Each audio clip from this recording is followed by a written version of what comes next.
खुदावंद यस्सु अल मसीह के अजीम जलाली मुकद्दस और बाबरकत नाम में आप सबों की सलामती हो। खुदा की शुक्रगुजारी करते हैं उसकी दी हर नेमत के लिए, आज के खूबसूरत दिन के लिए, आप सबों के लिए, और ख़ास कर आपकी दुआओं का, आपके प्यार का बहुत शुक्रिया जो आप चैनल को सब्सक्राइब, लाइक और शेयर करके कर रहे हैं। खुदा आपको इसके वज़ और कसरत की बरकत अता करें। We are very grateful to all of you for your love, prayers and wishes. मेरे अजीज़ों, जैसा कि आप जानते हैं कि आज बारी है एक अनदर सरमन की जो आपसे शेयर किया जाए। आप सब जैसा कि जानते हैं, हम लैंड सीजन में से गुजर रहे हैं, रोज़ों के अयाम में से गुजर रहे हैं, और जितने हमारे बहन भाई रोज़े की हालत में ठहर रहे हैं, खुदा उनके रोज़ों के तमाम मकासद को पूरा करे और उनके रोज़ों और दुआओं को उन्हें अजर अता करे। आए आज हम बाइबल मुकद्दस में से देखेंगे रोज़े की तालीम के बारे में कि बाइबल मुकद्दस में रोज़े की तालीम के बारे में क्या लिखा है और हमें क्या बताया गया है।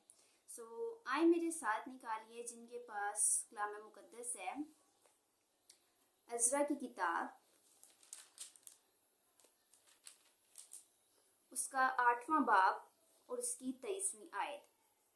पुराने अहदनामा में से अज़रा की किताब, उसका 8वां बाब और उसकी 23वीं आयत। हमने रोज़ा रख कर इस बात के लिए अपने खुदा से मिन्नत की और उसने हमारी सुनी। खुदा के पाक कलाम के पढ़े और सुने जाने पर खुदा की खास बरकत हो। मेरे अजीज़ों, जैसा कि यहाँ पर हमने जो आज का जो आज की आयत ली है वो अज़रा की किताब में से ली है, उसका 8वां बाब और उसकी 23वीं आयत। हमने रोज़ा रख कर इस बात के लिए अपने खुदा से मिन्नत की और उसने हमारी सुनी। मेरे अजीज़ों, इस हवाला से ही हमें मालूम हो जाता है कि रोज़ा रख कर आपको दुआ और मिन्नत करने की ज़रूरत है, यानी रोज़ा रख कर आपको खुदा के नज़दीक जाने की ज़रूरत है, फिर ही खुदा आपकी दुआ को सुनता है। मेरे अजीज़ों, सबसे पहले मैं ये बात बताना चाहूँगी कि हमारे रोज़े जो होते हैं वो बामकसद रोज़े होते हैं। हमारे रोज़े ना कि फ़र्जी रोज़े होते हैं। मेरे अजीज़ों, अगर आप अपना रोज़ा बगैर किसी मकसद के रख रहे हैं, बगैर किसी मकसद के खुदा की हजूरी में जा रहे हैं, तो मेरे अजीज़ों उस तरह आपका भूखा और प्यासा रहने का खुदा को भी कोई फ़ायदा नहीं और ना कि आपको खुद को भी। जब तक आपके रोज़े में एक मकसद नहीं होगा, जब तक आप एक मकसद के तहत अपनी मिन्नत लेके खुदा के हुजूर नहीं जाएंगे, खुदा आपकी बात का जवाब नहीं देगा। मेरे अजीज़ों, आप अपने रोज़े का एक मकसद लेके खुदा के हुजूर जाते हैं। जैसा कि रोज़े की हालत में हम भूख और प्यास की हालत में खुदा को पुकारते हैं ताकि हमारी वो दुआ सुने और उसका जवाब हमें अता करे। मेरे अजीज़ों, जैसा कि आप बच्चों को देखते हैं, बच्चों का जो हाल होता है, अगर खुदा ना खास्ता कभी उनके माँ बाप उनकी बात नहीं मानते, तो आप सब इस चीज़ से वाकिफ़ हैं, बच्चे ज़िद पर आ जाते हैं, और कुछ बच्चे इस कदर ज़िद पर आ जाते हैं कि वो खाना पीना छोड़ देते हैं। लेकिन आखिरकार क्या होता है कि माँ बाप को उनकी बात माननी पड़ती है जब वो बच्चा कुछ खाता नहीं है। इस तरह मेरे अजीज़ों, जब आपने अपनी बात मनवानी है, अपनी मिन्नत को खुदा के हुजूर पूरा करवाना है, तो आपको उसके लिए रोज़े का एक तरीका दिया गया है कि आप वो रोज़ा रख कर खुदा के हुजूर मिन्नत करें और खुदा आपकी ज़रूर सुनेगा। यानी कि हमारे जो रोज़े हैं मेरे अजीज़ों वो बामकसद हैं। हम दूसरी अक़वाम के भी रोज़े देखते हैं, उनके फ़र्जी रोज़े हैं, और दीगर तमाम मज़ाहिब में और रोज़ों को कई कई नाम दिए गए हैं, लेकिन आपके रोज़े बामकसद रोज़े हैं और खुदा की कुर्बत और नज़दीकी को हासिल करने वाले रोज़े हैं। और इसी तरह मेरे अजीज़ों, आगे बढ़ते हुए जब हम बाइबल मुकद्दस का मुताला करते हैं तो उसमें हमें बहुत से नबी पैगम्बरों का रोज़ा मिलता है, उनके रोज़ों का जिक्र मिलता है। जैसा कि अगर हम देखते हैं तो हमें दाऊद का रोज़ा मिलता है, मूसा का रोज़ा मिलता है, आस्तर के रोज़े का जिक्र मिलता है, और नैनवा के लोगों के रोज़े का जिक्र मिलता है। मेरे अजीज़ों, कि नैनवा के लोगों ने जब रोज़ा रखा और वो रोज़ा रखकर खुदा के हुजूर गए और उन्होंने टाट ओढ़ा, और हत्ता कि यहाँ तक लिखा कि उन्होंने अपने जानवरों को भी भूखा रखा। और इसी तरह मेरे अजीज़ों, दानियल के रोज़े का जिक्र मिलता है, साउल के रोज़े का जिक्र मिलता है, और खुदावंद यस्सु अल मसीह ने खुद 40 दिन मेरे अजीज़ों अबलीस के आजमाए जाने से और वो खिदमत शुरू करने से पहले 40 दिन जब उन्हें बियाबान में गुजारे, तो तब खुदावंद यस्सु अल मसीह भी 40 दिन फाका करके वहाँ पर रहे। तो यानी हमें ये भी एक रोज़ा नज़र आता है मेरे अजीजों। यानी कि वो खुदा की कुर्बत में गए उस मिशन को पूरा करने से पहले। जो वो मिशन को पूरा करने आए थे, जो खासकर खुदा ने उस मिशन के लिए उनको भेजा था, उस मिशन को पूरा करने के लिए वो रोज़े में ठहरे। यानी वो भी एक मकसद के लिए, एक चीज़ जिसका एक पर्पस था, उसको पूरा करने के लिए जो आए थे, उसके लिए वो रोज़े में ठहरे मेरे अजीजों। आपको बताने का ये मकसद, जैसा कि मैंने पहले भी बताया, कि हमारे रोज़े एक मकसद के रोज़े होते हैं। जब हम मूसा का रोज़ा देखते हैं तो मूसा जब खुदा से हुरब की पहाड़ी पर मिला और वो लोहे लेने गया, पत्थर की लोहे, तो उसके लिए उसने 40 दिन का रोज़ा रखा जब उसकी खुदा से मुलाकात हुई मेरे अजीज़ों। हम दाऊद के रोज़े का जिक्र देखते हैं कि दाऊद ने अपने बेटे के लिए रोज़ा रखा, लेकिन मेरे अजीज़ों उसका बेटा बच नहीं सका। जैसा कि आप सब इस बात से वाकिफ हैं, कलाम मुकद्दस में जिसका जिक्र है कि नातन नबी ने उसको आकर कह दिया कि तेरा बेटा मर जाएगा। तो मेरे अजीजों, लेकिन वो इस बात के लिए खुदा के ज़ोर झुका कि शायद खुदा मेरे बेटे को ज़िंदगी और सलामती अता कर दे। लेकिन मेरे अजीजों, वो गुनाह की हालत में उसका बेटा पैदा हुआ था, जो कि खुदा को सख्त नापसंद था। लेकिन उसके बाद खुदा ने उसको जब औलाद दी तो वो ज़िंदगी और सलामती वाली दी। इसी तरह मेरे अजीजों, आस्तर का रोज़ा, आस्तर मलका के नाम से आप सब वाकिफ हैं। आस्तर का रोज़ा, आस्तर के रोज़े ने पूरी कौम को बचा लिया मेरे अजीजों। आज भी हमारी कौम की माएँ, बहनें, बेटियां आस्तर के रोज़े की तरह अगर रोज़ा रखती हैं, पूरा बोझ रख के अपनी कौम के लिए, अपने ख़ानदानों के लिए, अपने बहन भाइयों के लिए, बच्चों के लिए, शोहर के लिए, तो मेरे अजीजों आज उनकी ज़िंदगियां भी बहाल हो सकती हैं। जैसा कि हम देखते हैं कि आस्तर ने रोज़ा रख कर पूरी कौम को बचा लिया, यहूदी कौम को। उसकी दुआ और रोज़ा के एवज बादशाह का दिल बदल गया मेरे अजीजों। आप जब रोज़े की हालत में खुदा के ज़ूर जाएंगे तो आप भी खुदा के दिल को बदल सकते हैं, उसके इरादों को बदल सकते हैं मेरे अजीजों। आपके रोज़े में इस कदर ताकत होती है। यहाँ पर आपको मैं एक और इंटरेस्टिंग बात बताना चाहती हूँ कि अगर आप बाइबल मुकद्दस का गहरा मुताला करते हैं तो आपको एक और बात पता चलेगी कि आस्तर की किताब, बाइबल मुकद्दस की वो वाहिद किताब है जिसमें कहीं पर भी हमें खुदा के नाम का जिक्र नहीं मिलता मेरे अजीजों। अगर आप आस्तर की किताब को ज़रा डिटेल से रीड करेंगे तो आपको खुद अंदाज़ा होगा कि आस्तर की किताब वो वाहिद किताब है बाइबल मुकद्दस में जिसमें खुदा के नाम का जिक्र नहीं है। ये ज़रूर लिखा है कि उसने रोज़ा रखा, कौम के लिए रखा, और रोज़ा रख कर बादशाह के हुजूर गई। कहीं पर भी नहीं लिखा खुदा के लिए रखा, खुदा के हुजूर की दुआ का जिक्र है मेरे अजीजों, रोज़े का जिक्र है। ये एक इंटरेस्टिंग फैक्ट था रोज़े से अलग, जो कि मैंने आपको बताया। इस तरह साउल का रोज़ा, जब वो उसकी कन्वर्जन का टाइम था, जब वो कन्वर्ट हो रहा था, जब वो दमिश्क की राह पर था, तो वहाँ पर लिखा है कि उसने, जब वो उसकी आंखें चली गई तो उसने 3 दिन कुछ ना खाया पिया मेरे अजीजों।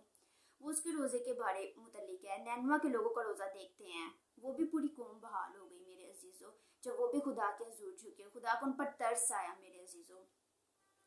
आपका रोज़ा मेरे अजीजों आपको खुदा की कुर्बत में ले जाता है, खुदा की नज़दीकी में ले जाता है।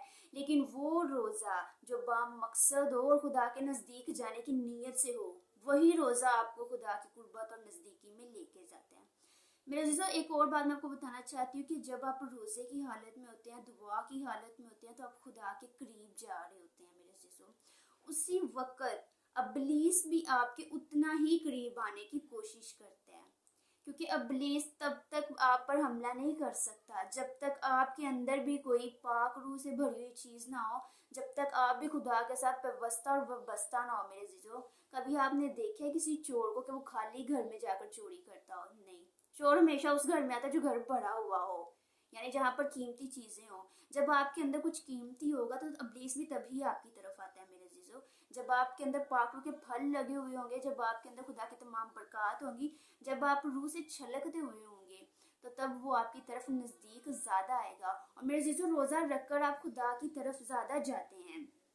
तो जब आप रोज़ा रखकर खुदा की तरफ जाते हैं तो इब्लीस भी आपकी तरफ उस कदर ही बढ़ता है मेरे अजीजों। जब खुदा यीशु मसीह ने 40 दिन का फाका किया तो इब्लीस उनके पास भी आया था।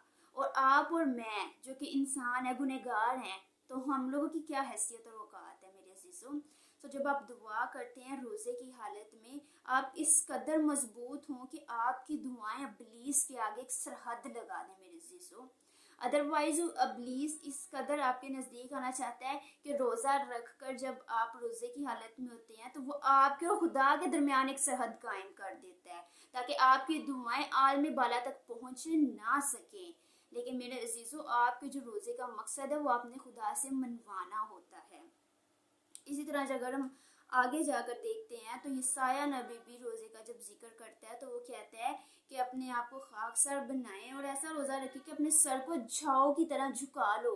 यानी कि वो रोज़े में आजिज़ी और हलीमी के बारे में तालीम दे रहे हैं, रोज़े के बारे में बता रहे हैं कि अपने आप को हलीम और आजिज़ कर लें, खुदा के हुज़ूर झुक जाएं ताकि आपकी जो मिन्नत है, आपकी जो फरियाद है वो सुन ली जाए मेरे अजीज़ों। इसी तरह रोज़ा रखकर खुदा के आगे गिड़गिड़ाएं, मिन्नत करें, झुकें, गला फाड़ें ताकि वो आपके रोज़े के मकसद का जवाब आपको दे सके मेरे अजीज़ों। और सबसे अहम बात जो मैं आपको बताना चाहती हूँ कि हमारे रोज़ों के अयाम बिल्कुल भी दुखों के अयाम नहीं हैं। बाइबल मुकद्दस में कहीं पर भी हमें जिक्र नहीं मिलता कि कोई 40 दिन मखसूस किए गए हों कि जिन 40 दिनों में हमने रोज़े रखकर कोई खुदा ना खास्ता सोग मनाना है या दुख करना है। मेरे जीजो, हमारे रोज़े कोई दुखों के रोज़े नहीं हैं। खुदा का शुक्र है कि अब बहुत से लोग इस बात से अवेयर हैं, लेकिन आपको दोबारा बताना चाहती हूँ कि हमारे रोज़े कोई दुखों से वाबस्ता नहीं है, बल्कि ये शुक्र करने का टाइम है, बल्कि ये शुक्रगुजारी से भरने का टाइम है खुद को।